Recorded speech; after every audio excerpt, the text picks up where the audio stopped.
And to details, President Abdel Fattah el-Sisi reiterated Egypt's firm stance on Sudan in light of the long historic popular ties between the two River Nile nations. The president made those remarks as he received member of the Sudanese Transitional Council, General Shamsuddin Kibashi, and his accompanying delegation. Kibashi conveyed greetings by Chief of the Transitional Council to President el-Sisi in appreciation for Egypt's leading role in the Arab and African regions and its efforts for maintaining Sudanese security and stability during its transitional period. The meeting reviewed the path of bilateral ties, regional issues in the African Horn and the Nile Basin, as well as border tensions between Sudan and Ethiopia.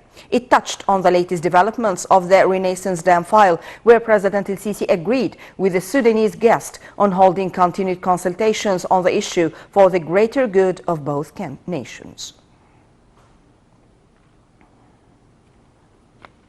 Members of the Parliament continued their procedural session to elect specialized committees. Speaker of Parliament, Councillor Hanafi Gibali, said that after concluding their procedural sessions, a general session would be held to discuss issues suggested by MPs. He said that choosing members of the specialized committee would be by the oldest and more experienced members. The Parliament held two sessions, one for announcing the list of the specialized committees and the other one for declaring final results. Meanwhile, Gibali received Prime Minister Mustafa Madbouli, who congratulated him on winning the confidence of the House of Representatives, electing him as the Speaker. The Prime Minister said the early sessions of the Parliament reflect Egypt's civilized image.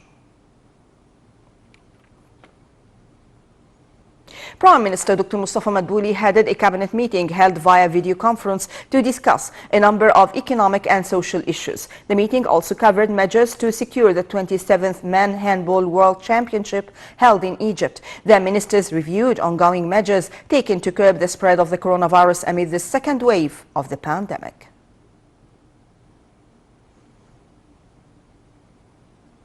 Upon directives of President Abdel Fattah el-Sisi to offer needed support to the Egyptian people during the second wave of the coronavirus, the armed forces continued to provide citizens with disinfectants and basic commodities. The General Command of the Armed Forces gave orders to provide disinfectants and basic commodities at low prices in different governorates and areas with high population. All precautionary measures were observed during the distribution of commodities. Citizens welcomed the help extended by the armed forces amid the pandemic crisis.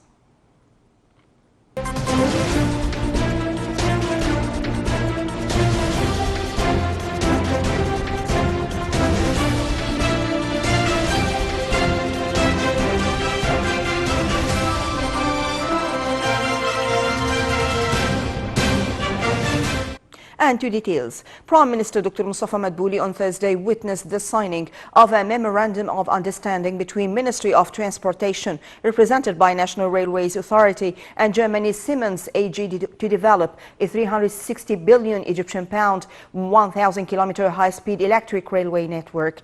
Work would start immediately on an initial 460-kilometer section running from Ain al-Sukhna on the Red Sea to New Alamein on the Mediterranean coast, passing through the new administrative capital. Attending the signing were Minister of Transportation Kamil El-Wazir and Siemens President and Chief Executive Officer Joe Kaiser, as well as the Deputy CEO of Siemens Company Roland Bush. Egyptian side signing the agreement was represented by Head of National Railways Authority Dr. Isam Wali.